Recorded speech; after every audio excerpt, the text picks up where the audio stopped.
नमस्कार दोस्तों, चलिए बात कर लेते हैं उत्तर प्रदेश के सभी 75 जिलों की आज की ताज़ा बड़ी महत्वपूर्ण खबरों की। उससे पहले वीडियो को लाइक शेयर जरूर करें और साथ ही ये भी बताएं कि आप इस वीडियो को किस जिले, शहर या गांव से देख रहे हैं। लखनऊ पुलिस और बिजली विभाग के बीच देखने को मिला अनोखा टकराव। पुलिस ने काटा लाइनमैन का 6000 का चालान, तो जवाब में लाइनमैन ने काट दी थाने और चौकियों की बिजली। बाराबंकी के एक प्राइमरी स्कूल में जहरीले जीव के काटने से तीसरे कक्षा के 8 वर्षीय छात्र की मौत। परिजनों ने शिक्षक पर लगाया लापरवाही का गंभीर आरोप। प्रशासन ने बैठाई जांच कमेटी। अलीगढ़ मुस्लिम यूनिवर्सिटी ने शुरू की डिजिटल शिक्षा की दिशा में नई पहल। भारत सरकार के स्वयं पोर्टल पर लॉन्च किए 48 मुफ्त ऑनलाइन कोर्सेज। देश भर के छात्र उठा सकेंगे फायदा। लखीमपुर खीरी और बुलंदशहर में दिखा मगरमच्छों का खौफ। खीरी में सड़क किनारे कुत्ते को दबोच ले गया मगरमच्छ। वहीं बुलंदशहर में वन विभाग ने एक को पिंजरे में किया कैद। कानपुर के चंद्रशेखर आजाद कृषि विश्वविद्यालय के छात्रों को मिली बड़ी राहत। रेलवे किराए में मिलेगी 50% की छूट। 19 साल बाद फिर से बहाल हुई है पुरानी व्यवस्था। उत्तर प्रदेश में योगी सरकार का बड़ा प्रशासनिक फेरबदल। 41 PCS अधिकारियों का हुआ तबादला। लखनऊ और वाराणसी समेत कई बड़े शहरों के नगर मजिस्ट्रेट बदले गए। अयोध्या राम मंदिर दान चोरी मामले में आरोपियों को नहीं मिली कोई राहत। सभी 8 आरोपियों की न्यायिक हिरासत अदालत ने 10 अगस्त तक बढ़ाई। लखनऊ में 10 लाख रुपए लेकर दूसरी जगह TGT शिक्षक भर्ती परीक्षा दे रहा मुन्ना बाई गिरफ्तार। असली अभ्यर्थी का फर्जी आधार कार्ड और एडमिट कार्ड लगाकर कर रहा था पेपर सॉल्व। कानपुर के पास आगरा लखनऊ एक्सप्रेसवे पर हुआ भीषण सड़क हादसा। अज्ञात वाहन की टक्कर से 2 बाइक सवार चचेरे भाइयों की मौत। हेलमेट ना पहनना पड़ा भारी। महाराजगंज की ट्रैफिक व्यवस्था को सुधारने के लिए 15 प्रमुख चौराहे पर लगे हाईटेक NPR और PTZ कैमरे। अब नियम तोड़ने वालों का ऑनलाइन कटेगा ई-चालान। इलाहाबाद हाईकोर्ट का 42 साल पुरानी हत्या के मामले में अहम फैसला। 82 साल के बुजुर्ग की उम्र कैद की सजा को रखा बरकरार। 40 साल बाद बेल रद्द कर भेजा वापस जेल। यूपी के 80,000 से ज्यादा कोटेदारों के लिए अच्छी खबर। राज्य सरकार राशन डीलर को देने जा रही है बढ़ा हुआ लाभांश और नई डिजिटल सुविधाएं। उत्तर प्रदेश के 80,000 से ज्यादा कोटेदारों को राज्य सरकार जल्द ही एक बड़ा तोहफा देने वाली है। लंबे समय से कोटेदार अपने कमीशन लाभांश को बढ़ाने की मांग कर रहे थे। अब सरकार उनके मार्जिन को बढ़ाने पर गंभीरता से विचार कर रही है। इसके अलावा राशन की दुकानों को कॉमन सर्विस सेंटर के रूप में विकसित करने की भी योजना है, ताकि कोटेदार राशन बांटने के साथ साथ आय प्रमाण पत्र, बिल भुगतान जैसी अन्य डिजिटल सेवाएं देकर अपनी एक्स्ट्रा कमाई कर सकें। इस कदम से कोटेदारों की आर्थिक स्थिति सुधरेगी और आम जनता को अपने ही मोहल्ले में कई सुविधाएं एक साथ मिल जाएंगी। उपभोक्ताओं से मनमाना जुर्माना वसूल कर फंसा बिजली विभाग। 47 लाख यूजर्स का लोड बढ़ाने और पेनाल्टी बढ़ाने पर UPPCL की बढ़ सकती हैं मुश्किलें। Uttar Pradesh power corporation limited एक बार फिर विवादों में घिरता जा रहा है। विभाग ने हाल ही में करीब 47 लाख बिजली उपभोक्ताओं से ओवरलोडिंग के नाम पर भारी पेनाल्टी वसूली है और बिना उनकी सहमति के उनका बिजली का सेक्शन लोड भी बढ़ा दिया है। इस एक तरफा कार्रवाई के खिलाफ उपभोक्ताओं में भारी रोष है और कई उपभोक्ता संगठनों ने इसके खिलाफ उपभोक्ता फोरम को कोर्ट का दरवाजा खटखटाने की चेतावनी दी है। जानकारों का मानना है कि बिना उचित नोटिस के लोड बढ़ाना और जुर्माना लगाना नियमों के खिलाफ हो सकता है। अगर मामले की जांच में गड़बड़ी पाई गई तो बिजली विभाग के अधिकारियों को इसका जवाब देना भारी पड़ सकता है। ग्राम प्रधानों को एक बड़ा झटका। प्रशासन बनते ही यूपी के 57,694 पंचायत प्रधानों का मानदेय हुआ बंद। यूपी के ग्राम प्रधानों के लिए एक निराश करने वाली खबर है। राज्य सरकार ने प्रदेश के 57,694 ग्राम प्रधानों के मानदेय के भुगतान पर तत्काल प्रभाव से रोक लगा दी है। दरअसल पंचायत का कार्यालय समाप्त होने या अन्य कानूनी कारणों से इन ग्राम पंचायतों में प्रधानों को प्रशासक यानी एडमिनिस्ट्रेटर नियुक्त किया गया था। पंचायती राज विभाग के नियमों के मुताबिक जब कोई प्रधान प्रशासक के रूप में काम करता है तो उसे नियमित प्रधान वाला मानदेय नहीं दिया जा सकता। इसी तकनीकी नियम के चलते विभाग ने उनका भुगतान रोक दिया है। इस फैसले से प्रधानों में नाराजगी है और वे सरकार से इस आदेश पर पुनर्विचार करने की लगातार मांग कर रहे हैं। सशक्तिकरण की नई मिसाल। यूपी के अलीगढ़ जिले ने बनाया नया रिकॉर्ड। पूरे राज्य में सबसे ज्यादा महिला थानेदारों SHO की हुई तैनाती। उत्तर प्रदेश पुलिस में महिला सशक्तिकरण की एक बहुत ही शानदार मिसाल देखने को मिली है। अलीगढ़ जिले ने एक नया रिकॉर्ड अपने नाम किया है। पूरे राज्य में अलीगढ़ एक ऐसा जिला बन गया है जहां सबसे ज्यादा महिला पुलिस इंस्पेक्टरों को थानों की प्रभारी की कुर्सी सौंपी गई है। आमतौर पर थानों की कमान पुरुष अधिकारियों के पास होती है, लेकिन अलीगढ़ प्रशासन ने महिलाओं की क्षमता पर भरोसा जताते हुए उन्हें ये अहम जिम्मेदारी दी है। इससे न केवल महिला पुलिसकर्मियों का मनोबल बढ़ेगा, बल्कि आम महिलाओं के लिए भी थाने में जाकर अपनी शिकायतें दर्ज कराना पहले के मुकाबले ज्यादा आसान और सुरक्षित महसूस हो रहा है। प्रयागराज एयरपोर्ट पर शुरू हुई शानदार लाइब्रेरी अब फ्लाइट के लंबे सफर के दौरान यात्री बिल्कुल मुफ्त में पढ़ सकेंगे अपनी मनपसंद किताबें। अगर आप किताबें पढ़ने के शौकीन हैं और अक्सर हवाई सफर करते हैं तो ये खबर आपको जरूर खुश कर देगी। प्रयागराज एयरपोर्ट अथॉरिटी ने यात्रियों के लिए लाइब्रेरी नाम की एक अनोखी पहल शुरू की है। ये एयरपोर्ट के अंदर एक तरह की ओपन लाइब्रेरी है। अब यात्री अपनी फ्लाइट का इंतजार करते समय या फ्लाइट के अंदर सफर के दौरान पढ़ने के लिए यहाँ से अपनी मनपसंद किताबें बिल्कुल मुफ्त ले जा सकते हैं। इस पहल का मकसद लोगों में पढ़ने की आदत को बढ़ावा देना है। आपको बस किताब लेनी है और सफर पूरा होने के बाद उसे वापस जमा कर देना है। यात्रियों की तरफ से इस नई सुविधा को काफी अच्छा रिस्पॉन्स मिल रहा है। आज़ादी के जश्न की तैयारियां हुई तेज। यूपी में 11 से 15 अगस्त तक चलेगा बीजेपी का घर घर तिरंगा महाअभियान। स्वतंत्र दिवस बस आने ही वाला है और इसके जश्न की तैयारियां अभी से जोरों पर शुरू हो गई हैं। भारतीय जनता पार्टी उत्तर प्रदेश में 11 से 15 अगस्त तक हर घर तिरंगा महाअभियान चलाने जा रही है। इस कैंपेन के तहत पार्टी कार्यकर्ता गाँव-गाँव और शहर शहर जाकर लोगों को अपने घरों, दुकानों और दफ्तरों पर राष्ट्रीय ध्वज फहराने के लिए प्रेरित करेंगे। पिछले सालों की तरह इस बार भी करोड़ों तिरंगे फहराने का लक्ष्य रखा गया है। इसके अलावा तिरंगा यात्राएं, शहीदों के सम्मान में कार्यक्रम और प्रभात फेरियां भी निकाली जाएंगी। प्रशासन ने भी इसके लिए झंडों की आसान उपलब्धता सुनिश्चित करने के निर्देश दे दिए हैं।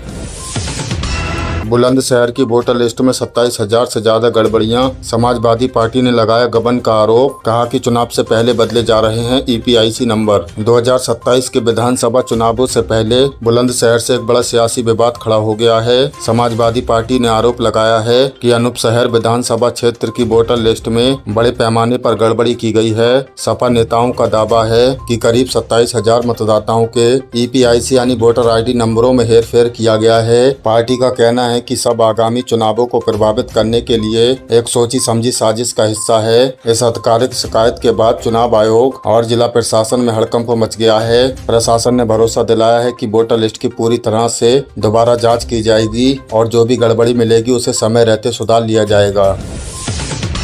बेजुबानों के इलाज के लिए सरकार का बड़ा कदम। यूपी के हर विधानसभा क्षेत्र में बनाए जाएंगे आधुनिक और हाईटेक पशु अस्पताल। पशुपालकों और किसानों के लिए बहुत ही काम की खबर है। उत्तर प्रदेश सरकार ने फैसला किया है कि राज्य के हर विधानसभा क्षेत्र में एक आधुनिक यानी एडवांस पशु अस्पताल बनाया जाएगा। इन अस्पतालों में जानवरों के लिए x-ray, ultrasound, blood test, operation theatre और 24 घंटे जैसी इमरजेंसी सेवाएं मौजूद होंगी। अक्सर देखा जाता है कि गंभीर बीमारी या दुर्घटना के समय ग्रामीण इलाकों में जानवरों को सही इलाज नहीं मिल पाता, जिससे किसानों को बड़ा आर्थिक नुकसान होता है। सरकार का ये कदम पशुधन को सुरक्षित रखने और ग्रामीण अर्थव्यवस्था को मजबूत करने के नजरिए से काफी अहम माना जा रहा है। जमीन चिन्हित करने का काम जल्द शुरू किया जाएगा। संविदा पर तैनात असिस्टेंट प्रोफेसर्स के लिए बड़ी खुशखबरी। अब यूजीसी के मानकों के अनुसार पूरा वेतनमान। जानिए कितनी बढ़ेगी बेसिक सैलरी। उच्च शिक्षा विभाग में काम कर रहे संविदा शिक्षकों के लिए ये एक बहुत ही बड़ी राहत की खबर है। यूपी के विभिन्न डिग्री कॉलेजों में कॉन्ट्रैक्ट यानी संविदा पर पढ़ा रहे असिस्टेंट प्रोफेसरों को अब यूजीसी के मानकों के अनुसार पूरा वेतनमान दिया जाएगा। लंबे समय से ये शिक्षक समान काम के लिए समान वेतन की मांग कर रहे थे। सरकार के इस नए फैसले के बाद इन शिक्षकों की सैलरी में भारी इजाफा होगा, जो लगभग 57,700 रुपए प्रति माह के बेसिक पे स्केल से शुरू हो सकती है। इस कदम से न केवल हजारों शिक्षकों की आर्थिक स्थिति मजबूत होगी, बल्कि राज्य में उच्च शिक्षा की गुणवत्ता में भी सुधार आने की उम्मीद जताई जा रही है। यूपी में अब बिना नीट परीक्षा के मिलेगा मेडिकल में एडमिशन। राज्य सरकार खोलने जा रही है 18 नए hi-tech Ayurveda Gurukulam college. Medical की पढ़ाई चाहने वाले युवाओं के लिए एक नया विकल्प सामने आया है। यूपी सरकार राज्य में 18 नए आयुर्वेद गुरुकुलम कॉलेज खोलने की तैयारी कर रही है। सबसे खास बात यह है कि इन कॉलेजों में दाखिला लेने के लिए छात्रों को नीट की परीक्षा पास करने की कोई जरूरत नहीं होगी। ये संस्थान प्राचीन भारतीय चिकित्सा पद्धति और आधुनिक विज्ञान के तालमेल पर आधारित सम्मानित होंगे। यहाँ छात्रों को आयुर्वेद के गहरे ज्ञान के साथ साथ प्रैक्टिकल ट्रेनिंग भी दी जाएगी। इन गुरुकुलम की स्थापना का मकसद राज्य में आयुर्वेद को बढ़ावा देना और ऐसे चिकित्सक तैयार करना है जो पारंपरिक तरीकों से बेहतरीन इलाज कर सकें। जल्द ही इन कॉलेजों के निर्माण का काम शुरू होगा। सख्त एंटी रैंकिंग नियमों के बावजूद यूपी में सबसे ज्यादा मामले, देश भर में रैंकिंग की शिकायतों में उत्तर प्रदेश पहुंचा नंबर 1। उच्च शिक्षण संस्थानों के लिए ये खबर थोड़ी चिंताजनक है। यूनिवर्सिटी ग्रांट्स कमीशन के सख्त नियमों के बावजूद कॉलेजों में रैंकिंग के मामले रुकने का नाम नहीं ले रहे हैं। ताजा रिपोर्ट के मुताबिक रैंकिंग की शिकायतों के मामले में उत्तर प्रदेश पूरे देश में सबसे ऊपर पहुँच गया है। इंजीनियरिंग, मेडिकल और सामान्य डिग्री कॉलेजों से सबसे ज्यादा शिकायतें दर्ज की गई है। यूजीसी की एंटी रैंकिंग हेल्पलाइन के आंकड़े बताते हैं कि कई संस्थानों में आज भी जूनियर छात्रों के साथ अभद्रता की जा रही है। इस रिपोर्ट के बाद राज्य का उच्च विभाग हरकत में आ गया है और सभी यूनिवर्सिटी के कुलपतियों की रैंकिंग के खिलाफ जीरो टॉलरेंस नीति सख्ती से लागू करने का निर्देश दिया गया है। उत्तर प्रदेश शासन में हुआ बड़ा प्रशासनिक फेरबदल। राज्य सरकार ने 41 सीनियर पीसीएस अफसरों का एक साथ किया तबादला। यूपी में एक बार फिर बड़ा प्रशासनिक फेरबदल देखने को मिला है। राज्य सरकार ने शासन स्तर पर बदलाव करते हुए 41 सीनियर प्रांतीय सिविल सेवा पीसीएस अधिकारियों के एक मुश्त तबादले कर दिए हैं। इन ट्रांसफर में कई जिलों के एडीएम, सिटी मजिस्ट्रेट और विकास प्राधिकरणों के अधिकारी शामिल हैं। सरकार की ओर से जारी लिस्ट के मुताबिक ये तबादले प्रशासनिक कामकाज को और ज्यादा चुस्त दुरुस्त और प्रभारी बनाने के मकसद से किए गए हैं। बलरामपुर से लेकर लखनऊ और कई अहम जिलों में अधिकारियों को नई जिम्मेदारियां सौंपी गई हैं। सभी नए अधिकारियों को तुरंत प्रभाव से अपने नई तैनाती वाले स्थानों पर कार्यभार ग्रहण करने के सख्त निर्देश दिए गए हैं। यूपी टीईटी 2026 रिजल्ट का इंतजार अब होने वाला है खत्म। शिक्षा बोर्ड जल्द ही इन संभावित तारीखों पर जारी कर सकता है नतीजे। उत्तर प्रदेश शिक्षक पात्रता परीक्षा यानी यूपी टीईटी 2026 के नतीजों का इंतजार अब लगभग खत्म होने के कगार पर है। लाखों की संख्या में कैंडिडेट्स ने यहां परीक्षा दी थी और अब वे अपने रिजल्ट की राह देख रहे हैं। बेसिक शिक्षा विभाग के सूत्रों के मुताबिक कॉपियों का मूल्यांकन पूरा हो चुका है और बोर्ड रिजल्ट घोषित करने की अंतिम तैयारियों में जुटा है। उम्मीद जताई जा रही है कि अगस्त के पहले या दूसरे हफ्ते में आधिकारिक वेबसाइट पर परिणाम अपलोड कर दिए जाएंगे। रिजल्ट आते ही राज्य में नई शिक्षक भर्तियों का रास्ता भी साफ होने की पूरी संभावना है। आजम खान के जौहर ट्रस्ट को मिली फौरी राहत। रामपुर कोर्ट ने जौहर यूनिवर्सिटी की 38 इमारतों के प्रभावित ध्वस्तीकरण पर लगाई रोक। समाजवादी पार्टी नेता आजम खान से जुड़ी मोहम्मद अली जौहर यूनिवर्सिटी के मामले में कोर्ट ने अहम फैसला सुनाया है। रामपुर कोर्ट ने यूनिवर्सिटी परिसर में बनी 38 इमारतों को गिराने के प्रशासन के आदेश पर फिलहाल रोक लगा दी है। प्रशासन का कहना था ये इमारतें नियमों का उल्लंघन करके बनाई गई हैं, इसलिए इन्हें तोड़ा जाना चाहिए। लेकिन जौहर ट्रस्ट की ओर से दी गई दलीलों को सुनने के बाद अदालत ने सुनवाई तक डिमोलिशन की कार्रवाई को टाल दिया है। अब इस मामले में आगे की कानूनी लड़ाई कोर्ट के अंदर ही लड़ी जाएगी, जिसके बाद ही अंतिम फैसला आएगा। यूपी पॉलिटेक्निक प्रवेश परीक्षा 2026 के नतीजे हुए घोषित। 93.42% छात्र हुए पास। आशुतोष ने पूरे राज्य में किया top. Joint entrance examination counselling ने यूपी पॉलिटेक्निक परीक्षा 2026 के रिजल्ट जारी कर दिए हैं। इस बार कुल पास प्रतिशत 93.42% है, जो पिछले कुछ सालों के मुकाबले काफी बेहतर है। परीक्षा में बैठे लाखों छात्रों में से आशुतोष ने बेहतरीन प्रदर्शन करते हुए पूरे उत्तर प्रदेश में पहला स्थान हासिल किया है। जो भी छात्र प्रवेश परीक्षा में शामिल हुए थे वे आधिकारिक वेबसाइट पर जाकर अपना रैंक कार्ड चेक कर सकते हैं। इसके आधार पर अब जल्द ही प्रदेश के विभिन्न सरकारी और प्राइवेट पॉलिटेक्निक कॉलेजों में काउंसलिंग की प्रक्रिया शुरू की जाएगी, ताकि छात्रों को उनके कोर्स के हिसाब से दाखिला मिल सके। यूपी के शिक्षकों को स्वास्थ्य बीमा की बड़ी सौगात। यूपी सरकार ने पीएनबी इंश्योरेंस के साथ मिलकर शुरू की नई cashless health scheme. Uttar Pradesh के सरकारी शिक्षकों के लिए एक राहत की खबर है। राज्य सरकार ने शिक्षकों के लिए एक नई कैशलेस स्वास्थ्य बीमा योजना की शुरुआत की है। इस योजना के तहत सरकार ने पंजाब नेशनल बैंक इंश्योरेंस के साथ करार किया है। अब शिक्षक या उनके आश्रित परिवार के सदस्य बिना नगद पैसे दिए यानी कैशलेस तरीके से अनुबंधित अस्पतालों में अपना इलाज करा सकेंगे। ये मांग शिक्षक संघ काफी समय से कर रहे थे। इस स्कीम के तहत बीमारियों के इलाज के लिए एक निश्चित बीमा कवर मिलेगा। इससे उन हजारों शिक्षकों को फायदा होगा जिन्हें मेडिकल इमरजेंसी के वक्त अचानक से पैसों का इंतजाम करने में परेशानी का सामना करना पड़ता था। प्रयागराज में बिजली चोरी का बना रिकॉर्ड। यूपी पावर कॉर्पोरेशन ने चेकिंग के लिए शुरू किया एक बड़ा मेगा इंस्पेक्शन ड्राइव। दोस्तों अगली खबर प्रयागराज से है, जहां बिजली चोरी के मामले ने एक नया रिकॉर्ड बना दिया है। ताजा आंकड़ों के मुताबिक शहर में बिजली चोरी की घटनाओं में भारी इजाफा हुआ है, जिससे राजस्व का बड़ा नुकसान हो रहा है। इस स्थिति को देखते हुए यूपी पावर कॉर्पोरेशन अब पूरी तरह एक्शन मोड में आ गया है। विभाग ने पूरे जिले में एक व्यापक चेकिंग अभियान यानी मेगा इंस्पेक्शन ड्राइव शुरू करने की तैयारी कर ली है। अब घर घर जाकर मीटर और कनेक्शन की बारीकी से जांच की जाएगी। अगर कोई कटिया डालकर या मीटर से छेड़छाड़ करके बिजली इस्तेमाल करता पाया गया तो उस पर भारी जुर्माना लगेगा और FIR भी दर्ज की जाएगी। कानपुर लखनऊ एक्सप्रेस वे में उद्घाटन के 13 दिन बाद ही हुआ धंसाव। NHAI ने सामने आकर दी सफाई। हाल ही में शुरू हुए कानपुर लखनऊ एक्सप्रेस वे का हिस्सा अचानक धंस गया। करोड़ों रुपए की लागत से बने इस एक्सप्रेस वे के उद्घाटन के कुछ ही समय बाद सड़क धंसने से लोगों ने सुरक्षा पर सवाल खड़े कर दिए हैं। हालांकि विवाद बढ़ता देख नेशनल हाईवे अथॉरिटी ने तुरंत अपनी सफाई पेश की है। NHAI का कहना है कि ये धंसाव किन कारणों से हुआ, इसकी तकनीकी जाँच की जा रही है और क्षतिग्रस्त हिस्से की मरम्मत का काम तेजी से शुरू कर दिया गया है। अलीगढ़ से Moradabad high speed access control corridor project के रास्ते में आने वाले 10 गांवों में जमीन की खरीद बिक्री पर लगी रोक। अलीगढ़ और मुरादाबाद के बीच 136 किलोमीटर लंबा नया high speed access control corridor बनाया जा रहा है। इस प्रोजेक्ट को रफ्तार देने के लिए प्रशासन ने अलीगढ़ के कौल और गवाना तहसील के 10 गाँव में जमीन की खरीद फरोख्त और नामांतरण पर पूरी तरह से रोक लगा दी है। NHAI की अधिसूचना के मुताबिक जब तक भूमि अधिग्रहण की प्रक्रिया पूरी नहीं हो जाती तब तक ये बैन लागू रहेगा। इससे कॉरिडोर का निर्माण कार्य बिना किसी रुकावट तेजी से पूरा हो सकेगा। हापुड़ के लालपुर नहर में दर्दनाक हादसा। दोस्तों के सामने 26 साल के युवक की डूबने से हुई मौत। उत्तर प्रदेश के हापुड़ जिले से एक बेहद दर्दनाक हादसे की खबर आई है। यहाँ एक लालपुर इलाके में एक 26 वर्षीय युवक की नहर में डूबने से जान चली गई। बताया जा रहा है कि युवक अपने दोस्तों के साथ नहर के पास था, तभी अचानक गहरे पानी में जाने से ये हादसा हुआ। सबसे दुखद बात ये रही कि ये पूरी घटना उसके दोस्तों के सामने हुई, लेकिन पानी गहरा होने की वजह से उसे बचा न सके। गोताखोरों की मदद से काफी मशक्कत के बाद युवक का शव नहर से बाहर निकाला गया।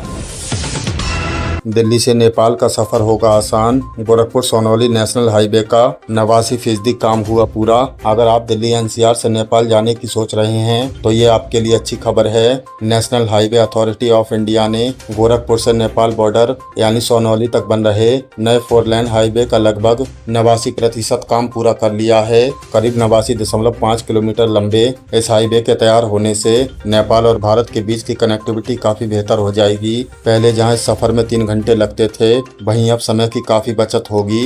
इस नए रूट से यूपी और बिहार के लोगों के साथ साथ व्यापारियों को भी आवाजाही में बड़ी सहूलियत मिलेगी।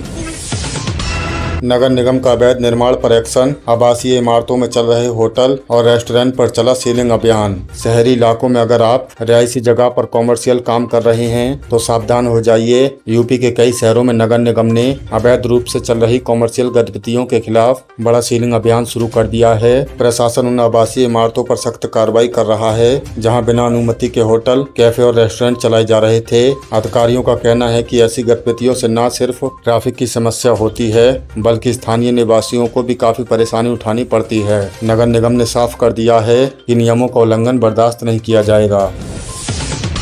सरकारी नौकरी में बड़ा मौका। फॉरेंसिक साइंस लैब में 208 पदों पर भर्ती शुरू। PET 2025 पास युवा तुरंत करें आवेदन। दोस्तों अगर आप उत्तर प्रदेश में सरकारी नौकरी की तलाश में हैं तो ये अगली खबर आपके लिए है। उत्तर प्रदेश अधीनस्थ सेवा चयन आयोग ने फॉरेंसिक साइंस लेबोरेटरी में साइंटिफिक असिस्टेंट और लैब असिस्टेंट के 208 पदों पर भर्ती के लिए ऑनलाइन आवेदन शुरू कर दिए हैं। 27 जुलाई 2026 से इसका लिंक ऑफिशियल वेबसाइट पर एक्टिव हो चुका है। इस भर्ती में साइंटिफिक असिस्टेंट के 147 पद और लैब असिस्टेंट के 61 पद शामिल हैं। ध्यान देने वाली बात यह है कि इस भर्ती में वही उम्मीदवार हिस्सा ले सकते हैं जिन्होंने PET 2025 की परीक्षा दी थी और उनके पास एक वैध स्कोर कार्ड मौजूद है। शैक्षणिक योग्यता की बात करें तो विज्ञान पृष्ठभूमि जैसे BSc या BTech वाले युवा इसके लिए पात्र माने गए हैं। आवेदन करने की आखिरी तारीख 17 अगस्त 2026 तय की गई है और फॉर्म में सुधार या फीस जमा करने के लिए 24 अगस्त तक का समय दिया गया है। जिन युवाओं के पास PET स्कोर कार्ड है उनके लिए बेहतरीन मौका है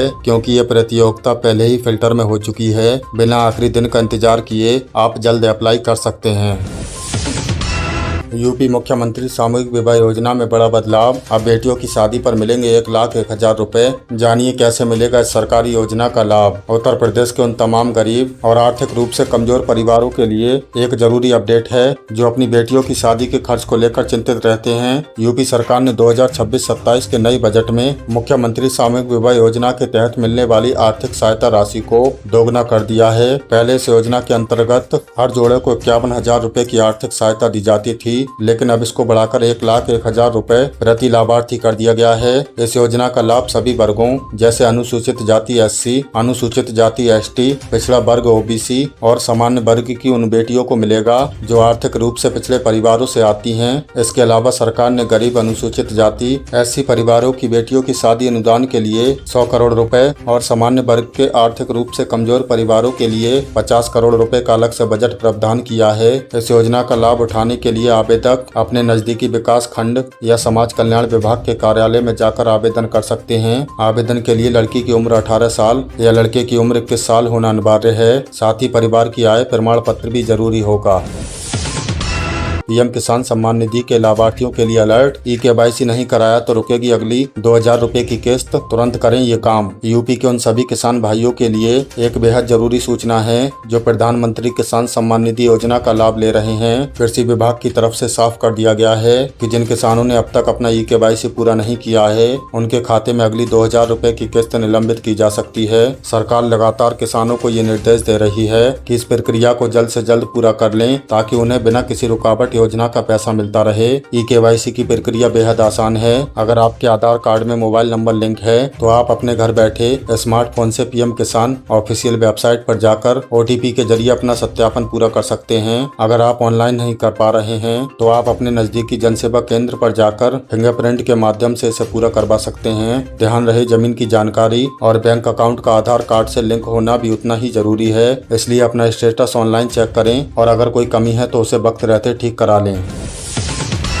योगी सरकार का जीरो पॉवर्टी मिशन और लखपति दीदी योजना, 3 करोड़ महिलाओं को मिलेगा रोजगार का साधन, सरकार देगी बुकिंग सुविधा।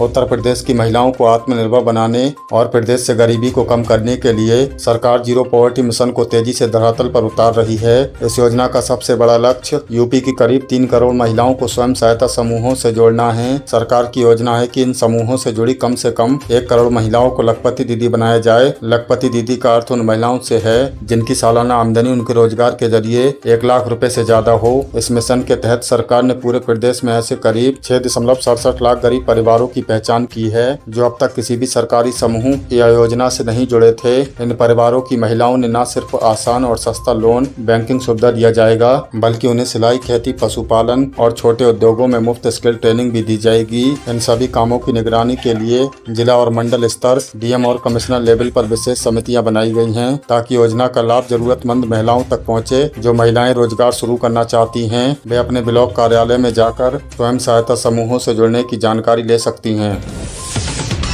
यूपी श्रमिक कार्ड, 2 लाख के दुर्घटना बीमा से लेकर बेटी की शादी तक सरकार उठाएगी सारा खर्च। अगर आप उत्तर प्रदेश में दिहाड़ी मजदूरी, निर्माण कार्य, पेंटिंग, प्लम्बिंग या ईंट भट्टे पर काम करते हैं तो आपके पास यूपी भवन एवं अन्य शनिमार्ण कर्मकार कल्याण बोर्ड का श्रमिक कार्ड होना बेहद जरूरी है। दोस्तों, ये सिर्फ प्लास्टिक कार्ड नहीं है बल्कि ये गरीब कारीगरों के लिए सरकारी सुविधाओं का खजाना है। एक बार श्रम विभाग में आपका रजिस्ट्रेशन होने के बाद सरकार आपको 2 लाख रुपए तक का मुफ्त दुर्घटना बीमा देती है। इसके अलावा आपके बच्चों की स्कूल और कॉलेज की उच्च शिक्षा के लिए संत रविदास शिक्षा सहायता योजना के तहत स्कॉलरशिप देती है। सबसे बड़ी राहत ये है कि आपकी बेटी की शादी के लिए कन्या विवाह अनुदान योजना के तहत 55,000 रुपए से लेकर 1 लाख रुपए तक का अनुदान सीधे खाते में मिलता है। यहाँ तक मकान की मरम्मत या नया घर बनवाने के लिए भी सरकार इस कार्ड पर आर्थिक मदद देती है। आप UPBOCW.in की वेबसाइट पर जाकर मात्र कुछ रुपए की फीस में अपना लेबर कार्ड खुद ऑनलाइन बनवा सकते हैं या किसी नजदीकी जनसेवा केंद्र से संपर्क कर सकते हैं। तो दोस्तों, ये थी उत्तर प्रदेश की आज की ताजा बड़ी महत्वपूर्ण खबरें। इनमें से आपको कौन सी खबर सबसे ज्यादा महत्वपूर्ण लगी कमेंट में जरूर बताएं। वीडियो अच्छी लगी तो वीडियो को लाइक कर दें और चैनल पर नए तो प्लीज चैनल को सब्सक्राइब कर लें। हमारे इस चैनल पर आपको उत्तर प्रदेश से जुड़ी सभी ताजा अपडेट मिलती रहेंगी। मिलते हैं अगली किसी वीडियो में नई खबरों के साथ। तब तक के लिए धन्यवाद।